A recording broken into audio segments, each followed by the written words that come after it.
Welcome to Slice of Life with me, your host, Kareem Boyatings. And yes, this is a new lifestyle podcast here on Nationwide 90 FM. You know, some people have an insatiable curiosity about their favorite musicians, actors, comedians, and influencers. And Slice of Life was created to give you a sneak peek behind the curtains. We'll go beyond the glitz and the glamour. We look at who they are, their struggles, and their successes. Slice of Life, we'll look at the joys, pain, regrets, and dreams that shaped some of your favorite celebrities. Now, our very first guest is Romain Virgo. You know, Romain, as some of you may know, is one of the country's most talented reggae artists who specializes in lovers rock. Hailing from Stepney in St. Anne, Romain attended the Abutnot Gallimore High School. He first rose to fame all over the Scene Power TV when he was singing for his school choir and competed in All Together Sing in 2006. He later appeared on Digital Rising Star as a solo singer in 2007. You know, at just age 17, he was the youngest contestant to ever win the competition. And since then, we all know him music. You know, he had Wanna Go Home, Live My Life, and Good Woman. He has had a whole heap of hit albums, including his debut album. He also had Love Sick in 2018, and one of my favorite projects of 2024, The Gentleman. You understand? He's come a long way, and he's here with us today to bear his art. Welcome to the show. Give thanks. God first is guest. Yeah, you sure? I say, yeah. Me here, so I'm here the first. I say, what? Yeah, man. It's a pleasure. It's an honor. And, first guest. Give thanks. Yeah. Wow. Can you just take us back to some of your earliest memories of music in your life? Yeah, I mean, my first introduction to music was through church. You know? That's very Yeah, and in my yard I sing out. Yes. You know, in the front of we had a country. Yes. You know, a country we have no bathroom like how me I sing now. As a big man, it was out in the front of the yard singing out. In the morning then, because the morning is so cool, and we have the bath pan out in the front of the yard, and I splash up the water so we can like get over that first part of bathing.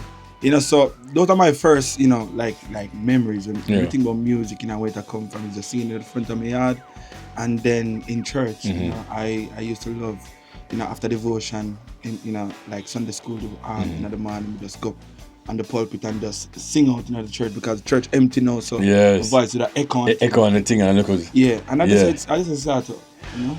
Was there a particular moment that you can go back to where you said, you know what, this is the moment that I knew that I'm going to pursue music professionally? It would probably be in high school. You know, while I was singing, everybody was saying, yo, you're the greatest singer. You know, in school at the time, it's like, to me, I felt like, you know, music was just like a hobby, you know? Yeah. And I needed to focus on, you know, my goal, which was to be an architect, you know? And so I never see music as anything that was going to take me like to where I'm at now. Yes. But I remember when I started singing for the high school choir, and you know, we entered JCDC festivals and so on, and we were winning medals for the school, and then, you know, All Together Sing came, and everybody in Jamaica said, yo, you need to enter Rising Stars, because like they must see me outside of a group now. Yes. You know? They're seeing me as a solo artist, and that was when I was saying, maybe this like singing thing can really go further than me, you know? Yeah. You ever imagine? And so, yeah, we just listen to the people then. Yes. You know, after All Together Sing 2006, everybody was saying, please enter Rising Stars. I entered in 2006 and I never make it. Really? Yeah. Jump out in that first round? Yeah, man. In the audition round? Yeah, I told them, look at me and say, like when we sing, I think we sing Born by the River. Yeah. And man look at me and say, sorry, wrong song. That is it. Sorry. You're so just like him. Yeah, sorry, wrong song. Yeah. And I said, you know, me just freeze up Yeah. for a moment to say, wrong song. You never understand, but I feel like me too young, you know, I'm 16, and you know, at the time me wear shades because I never so confident in myself. Like me, I said to myself, if I drop out, I don't want none of my schoolmates them even know somebody enter this thing, like me hide behind the shades and things. Right. And so, you know, sometimes things happen in your life and it's just not your time. You know, That is it. God's timing is a perfect timing. Yes. it was supposed to be 2007. You know, and I went back 2007, and yeah, So Anthony then, I was the first to say, right. And I'm not gonna ask you. like, you're in top 10 already. You know? And the rest was history. Yeah. The rest was history. So at 17, you were the youngest, as I've said in the intro, to win the competition. Can you just kind of walk us through that moment when you heard your name, Romain Virgo? Yeah. What went through your mind? It was just, you know, like a reflection of where I'm coming from, to be honest with you. Never ever imagined like somebody from the hills that stepped me would be standing on a stage somewhere in Kingston, like the entire Jamaica is looking at me on television. And yeah, like I'm the winner now for 2007. You know, it was there was so much going through my head because my mom was in Jamaica at the time, and you know, I was just like, the wish was that she was here to like see this, because I always at her, I said, yo, I'm gonna enter it, I'm gonna win, I'm gonna send myself a college. What's it? You know, like me just say them thing out a joke and it become reality, you know? So much was going through my mind, you know. I was so happy, not just for myself but for my community at the same time, because, you know, as I say, it's rural Jamaica. All people know if you do them side, mostly all we do mostly is farming. You know, that's the main thing what we do, you know. And so, you know, if you see something else like can come out of the community through like music now, it was a very proud moment. So then you won 2007. You were thinking of going to college. Yeah. What happened after that? College. Yeah, I went to Edna Manley College, Yes. Visual and Performing Arts, you know, to pursue, you know, something I have to do with keyboard, playing a musical instrument, because I wanted to now become a more rounded artist, you know, after winning such a competition, and like, you know, like you want to be a solo artist, right? So let's get myself, you know, like me I talk to myself now, let's get, you know, myself in line with what it takes to be an artist, you know, understanding the musical side of things as well. Not just to record on a track and put it out there, but, you know, just how would I direct the music, you know. And so I went to Edna Manley, and while I was there, I was still doing music, and the music was getting better. I was growing real fast. You know, time come as soon as I started college, you know, to go on tour. You know, and so trying to balance school and tour at the same time. How did you balance that though? Me never balance. It never work out. Yeah. Yeah, I started touring, and, you know, like, music is so jealous. You know, I was saying that it's either I'm gonna make use of this opportunity, or I'm gonna get a break like this and kind of disappear for a while and then come back. I mean, no, that's stay with music. Yeah. So I said to myself, you know what? I'm gonna go and pursue the music, you know. Yes. And I'm glad I made that decision too. I'm still having in my mind to go back to school at some point when we find the time. It's never too late though. Yeah, So, yeah. you know, that I want to know for sure. So yeah. And then you linked up with this legendary person who's, you know, I've had the honor to interview before, Donovan Jermaine. Yeah, man. Yes. And yes, sir. like his contribution to music, obviously, like it's just beyond at this point. Yeah. How did that influence your sound as an artist and your growth as well? Yeah, greatly, tremendously.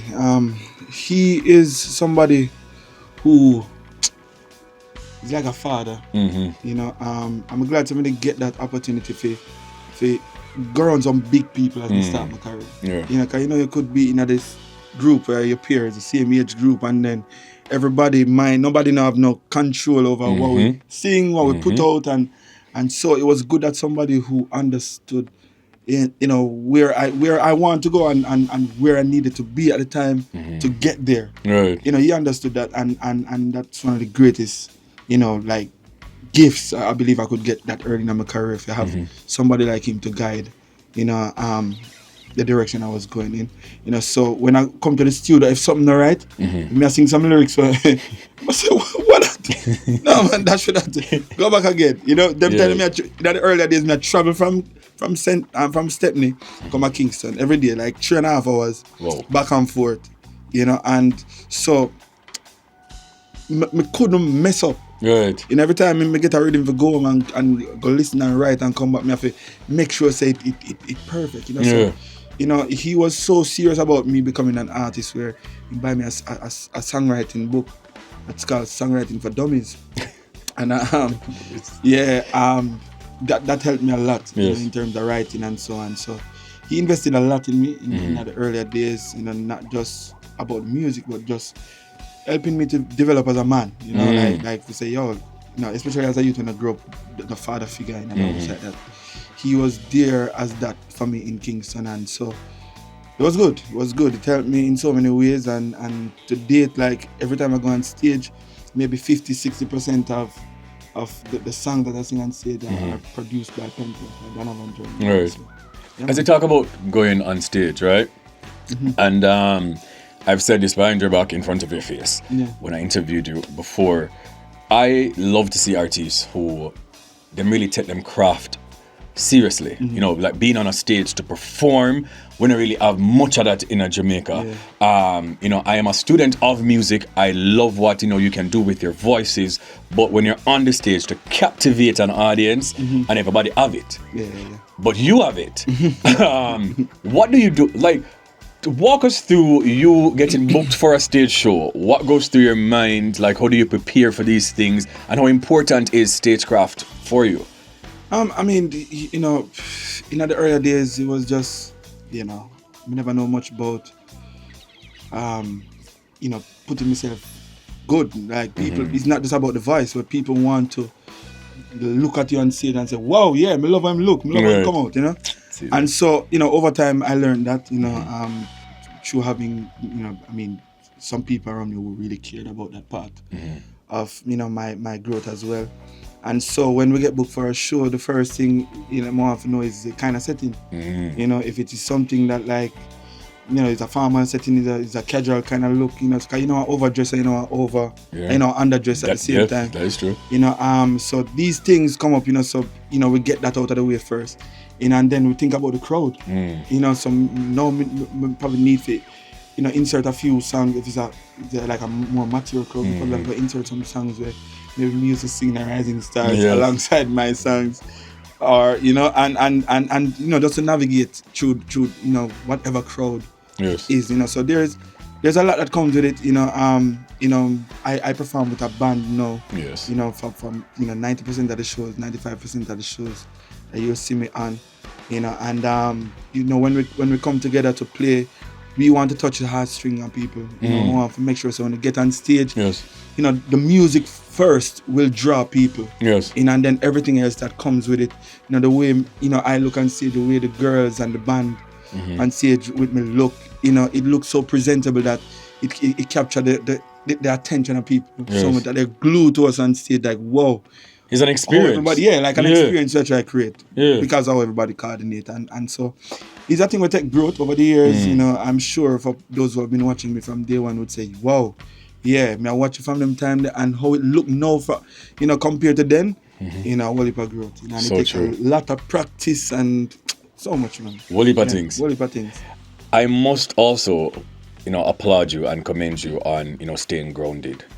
When I hear one bag of things about in the media, your, you know, private life is private until you want us to see, right? How do you stay grounded? Because you're pretty young, you're pretty successful, you know, all of the things of the world can be very distracting. I can't tell you myself, but how do you stay grounded? You know, like for me, I feel like God and good people is such a good part of my, you know, staying grounded. You know, I'm not perfect at no point, and I wouldn't even sit here and make it sound like say I haven't found myself in places where like I shouldn't there. You know? But as I said, I just feel like a God and good people. I try my best. You know, you never know who will want to, you know, come in your life and try to stir up some things. See that, yeah, man. You know, you never know when you might end up in the wrong place at the wrong time. You know, and so I feel like, you know, when we say God, me just feel like prayer and having the right people around. You know, I feel like I have a family who prays for me 24/7. I have a wife who prays for me. Can I say 25/7? 25/7, 25/8. Yeah, because she pray for me more than I pray for myself. You know, and you know, want to see me, you know, reaching my goals and being successful at all costs. You know, like she's here for me like that. You know, and because I would mention people like Donovan Jones earlier, who had, you know, helped to steer my career from day one. Vikings, who was even there alongside Donovan Jones, you know, and to date, you know, being around people like Nico, you know, has helped to steer, you know, that direction. So it's almost like I'm around the right people, and I'm not saying that I don't end up in some position sometimes. Say, yo, Father God, give thanks. Right, you know, but just being around these people, I feel like is such a good part, or a good part of how I you know, try to stay as grounded as possible.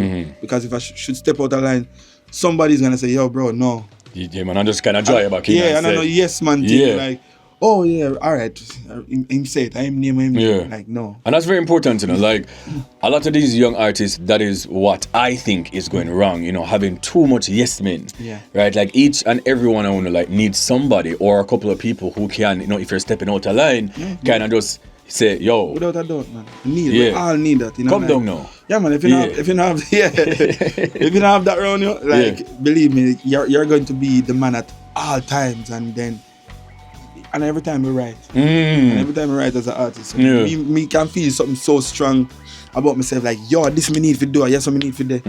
And another something need for do. That's true. And it will take somebody with who you respect enough too, as an artist, to say, yo, bro, wrong thing that, you can't do that.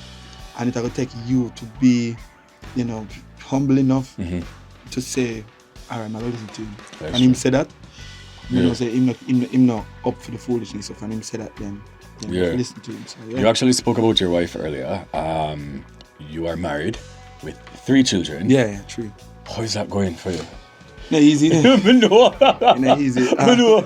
Yeah, because we're talking about people who work, and we're trying to do so much. Yes. You know, like as we speak now, she's away for 6 weeks. You know, so me and them and the nanny, and you know, sometime my mommy will chip in and come in at Kingston. You know, so you know, the early mornings I get up, we drop them at school, pick up back at a certain time. You know, did if we just make sure so them got in bed on time. Homework on them something there. Especially the younger one, like, you know, and so we're just grateful. We're grateful for good people around. You know, having good people around. The girls have teachers and nannies that you know really and truly give them all every time. You know, and we're grateful for that.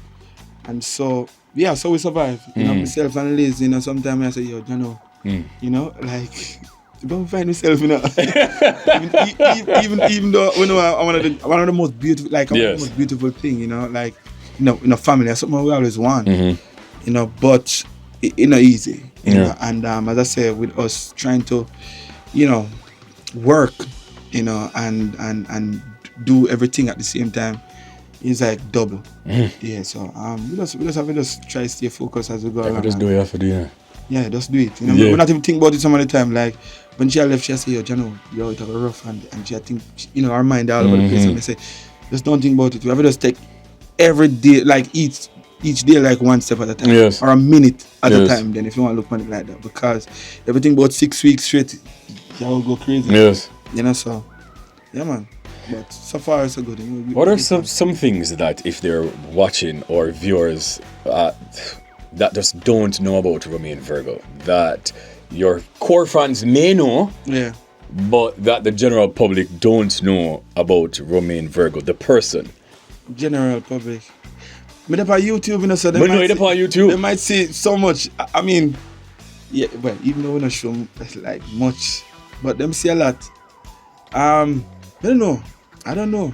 I feel like my life is whatever you see that come through my music. Yes. That's my life, that, you know. Yes. And whatever you see with show, is not everything you see on YouTube is my entire life, but, you know, I show as much as I can. But there's nothing that I don't think, like, it would have to be some like a thing like how much of a sports, you know, fanatic I am. Really? Yeah. What's your favorite sport? Football? Well, football, yeah, but I love cricket. Really? Yeah. Cricket and football is like they're a fight now for number one. To be honest. I never know that. Yeah, man, I'm a big cricket fan as well. Okay. You know, football make me go to bed enough night and cry tears. What's your favorite football team? I'm a Liverpool. Okay. I'm a Liverpool's. Well, I understand. Yeah. I understand the tears. But we are going good now, but we get a couple of heartbreaks. I understand the tears. Since we're there, and you know, like. Yeah, so, but, you know, big sport fan, and Yeah. Man. In 2024, you released one of my favorite projects of the year, Yeah. The Gentleman. And when I came to your album launch, I said it to you that this project is A1. You see me? I've said it on the radio numerous of times when you guys submitted for the Grammys. Yeah. I say, yo, this Afro get nominated. Somebody. You understand? I want my see that get nominated, we need a riot. Yeah. Yeah. Like, do you feel like you were snubbed for that nomination? No, I mean, no. I mean, you see, I kind of look my life so different. Like, I was pretty confident it would. Yes. You know, and there's not to shade anybody work. Right, Everybody no. put in work Yes. and deserve everything what them believe they should get, you know. But for myself, it's like, I say to myself, say, when I look at all the albums that I'm releasing in 2024, I say, wow, it have a very good chance. If I have to make top 5 out of every album I release, because I'm going to listen to most of them, Yes. you know, I say, this as a reggae album, It is a solid body of work. it should at least, you know, make nominations. And it never got away there. And you know, for me just have to know, say, like, you know, it's sometimes like motivation to just keep going. You Yes. know, sometimes you feel like you do your best, and moments like these have to prove to you, say, hey, your best is yet to come, man. Yes. This is, you just have scratched the surface now, and I make people see what you're capable of doing. You know, and so we just look forward to the next one. Looking forward to the next one. to the next one. We still have a riot same. I'm going to be responsible to it, you understand? Yeah, If we you don't want have beat just me, I hold, do we have it. just, you know, it never easy. We have just hold it, man. Yeah. I say, yo, you know what? I say go. Yeah. Next time round. And at the end of the day, too, Grammys is not our thing. You know, we have to always remember that. Sometimes we cuss about it like, say, Grammy is a Jamaican award. Yo, it's a US thing, you know, them pity we from them time there. And Yes. say, boy, the genre is so powerful, it's so strong that we have to add it Yes. to a thing. Reggae is so powerful, you know, Yes. when you have people like Bob Marley and so on, who've been doing it for years now and creating that impact out there in the world. So we have to just grateful that, you know, our genre, you know, can dip on a platform like this each year. Right. You know, and so yeah, we have to just remember that first of all and know, say, yo, it's like our Caribbean Music Award now. At them thing them talk about, like, we have to support them thing there. I've been saying this, I'm going to continue to say it, that we need to support our own. You have to do that. Like, we have a lot of, you know, Jamaican music awards or Caribbean music awards, and I feel like we don't put it on the same pedestal. And yes, the Grammys is a big thing, right? But for me, if we support our own, if we attend, if we talk about it, if we put it on a pedestal, right, then we would feel more appreciated when you're nominated and or winning these awards, right? Yeah, man. So we need to support one thing then. It's a big thing, man. Yeah, man, it's a big thing. Like, I've been to both of them. Yeah. And amazing performances. Artists who got awards for these categories deserve them. Right. You know, and yeah, them just are going good. And you know, me just hope that them continue the great work. And, Yes, man. and as I said, that our artists, our industry support. Yes. And yeah, one day we might just become maybe not as popular as the Grammys, but you know, for the Caribbean, when people in the world look in them and say, wow, Yeah, man, I big want to thing attend, this. would love Yes. our genre music too. Yes. You know, be a part of this. So yeah.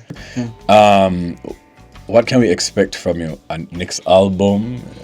A tour? Yeah. I have a tour in Europe coming up that I'm looking forward to. It's myself, Martimo. Whoa. Yeah, Janil Whoa. and Tori. Whoa. Again, we're gonna be on the road. You know, and so I'm looking forward to that. Yes. You know, I want to put out an album this year. And because this would be my first album as a independent artist. Oh.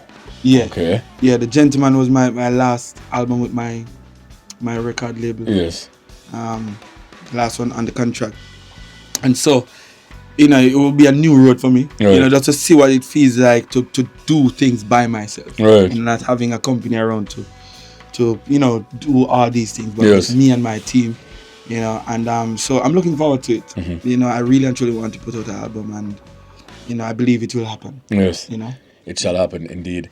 Just please remind the people how they can find you on social media and the YouTube video. Is it going to be more frequent and then You know, say maybe I don't want them events at first. Yeah, life has been, you know, life on life. Life on life. Yeah, man. Yeah. Trust me. And sometimes I wish my people would understand. You know, like, you know, sometimes we take up camera and shoot and we have so much footage. I just edit them, you know, but we just cannot find the time with everything that is happening, you know. And so, you know, I know how it can feel, and especially for people who always look forward. Just, you know, so many people look forward to see the content that we put out, but you know, and I don't want to make any promises to, you know, because, you know, from the other days, whenever we find time, drop on there and drop on there. And I want us to be more consistent, because consistency in everything is key. And so, you know, that's all I can promise right now. But, you know, we'll try our best to be more consistent with what we put out there when it comes down to YouTube. You know, so YouTube, you know, the Virgos, you know, for my music, it's Romain Virgo. On YouTube, on Instagram or TikTok, it's Real Romain Virgo. Same thing for Twitter. Or what do you call it now? X now? Yeah, X. Real Romain Virgo. And that's what we do. I don't think we depend on no other social media platform. Wait, okay. So the ones that him just listed them one day, he's actually on. It's Instagram, TikTok. Yes, and X. That is it. So if you see another page on him. Yeah, and I'm me. Well, I like me tell you, put it on Facebook. Watch it again. Yeah, put it on Facebook. I like me tell.